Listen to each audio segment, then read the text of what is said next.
ඉන්දියාවේ බලශක්ති දේශපාලනයට ඉතාමත් හොඳ තත්වයක් කියන එක තමයි අද දවසේ ගෙනෙන්නේ. අද දවසේ විශේෂයෙන් මේ පොත ගෙනෙනවා. මන්ද ශ්‍රී ලංකාවත් උත්සාහ කළ යුතුයි. ඇත්තටම තමුන්ගේ මුහුදේ තියෙන කය ද්‍රව්‍ය කුමංගගේ තමුන්ම කනින්න පුළුවන් නම් ඉතාම හොඳ බවට අපි පළ කරන ඒ පොත තමයි ඔබ වෙත ගෙනෙන්නේ. මෙහිදී ඉන්දියාව පැත්තෙන් තමයි මේ වාර්තාන විශේෂයෙන් අන්දමන් මුහුද ආශ්‍රිතව තමයි වාර්තා වෙනවා.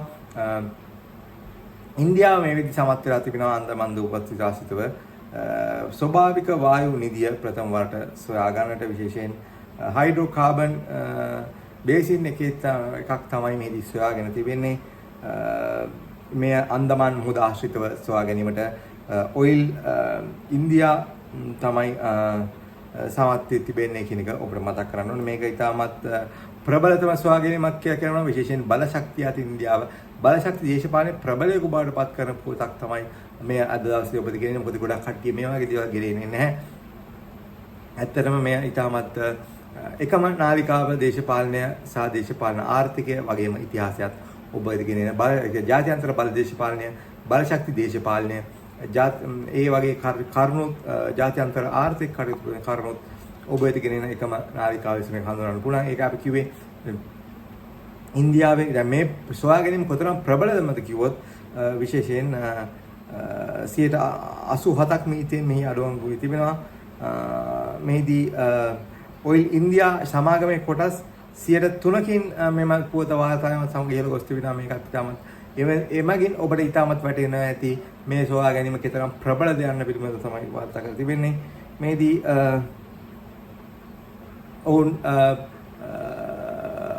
ඒ ලින්ක් දෙකක් ගැන තිබෙනවා. මෙහිදී දෙකේදී තමයි දෙවෙනි ලිදේදී තමයි මේ ගෑස් සොයා ගැනීමට ඕන් සමත් වී තිබෙන්නේ කියන එක ඔබට අපි දැනුම් දෙන්නට කැමතියි. කෙසේතත් මේක ඇවිල්ලා ඉන්දියාවේ ගවේෂණාත්මක කටයුතු වලට ඉතාමත් බෙහෙවින් අර ගවේෂණ කටයුතු කුමන ආකාරයෙන් සිදුවන්නේ කියන එක ඉතාමත් හොඳ පරීක්ෂණයක් කියලා මතක් කරන්න ඕනේ. විශේෂයෙන් මේ වගේ දේවල් වාර්තා වන්නේ නැහැ. කලාතුරකින් තමයි වාර්තා වන්නේ. කෙසේතත් මේකෙදි හයිඩ්‍රෝකාබන් සොයා ගැනීම සමග මේකෙදී ඒ උපාය මාර්ග වශයෙන් ඉන්දියාවට ඉතාමත් වැදගත් මන්ද මේ ස්වභාවික වායු නිපදවීමේදී කියලා කියන්නේ නැචරල් ගෑස් මේදී ඉන්දියාව 50ක් පමණ ඔවුන්ගේ ස්වභාවික වායු අවස්ථාවයන් රට ඇතුළෙන්ම නිෂ්පාදනය කරගන්න බවට මතක් කරන්න ඕනේ. ඔවුන් ඒ වගේම තමයි ඔවුන් ගෙනෙනවා ඇමරිකා එක්සත් ජනපදයෙන් කටාර වලින් සහ අරාබි එක්සත් රාජ්‍යයෙන් liquefied LPG gas තමයි යම් කිසි ආකාරයක සපයා ගැනීමක් සිදු කරනු ලබන්නේ කියන එක මතක් කරන්න ඕනේ.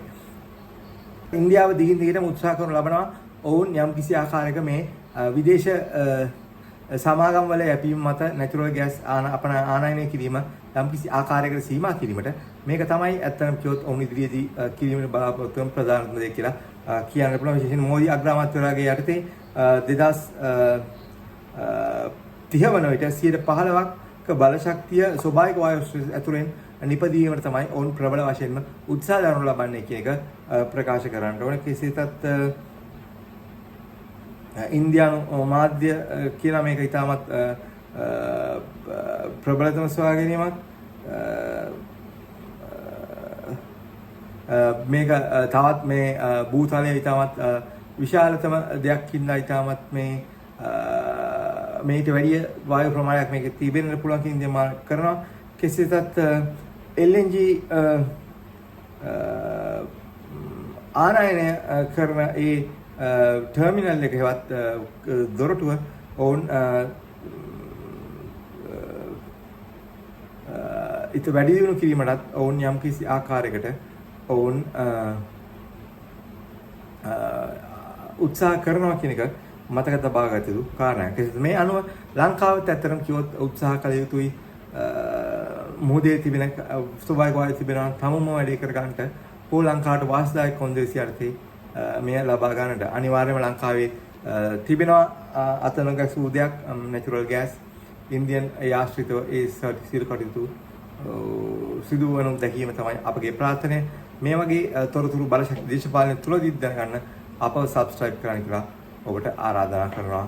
අප සමග දීර්ඝ ලැබී සිටින්න කියලා මතක් කරමි.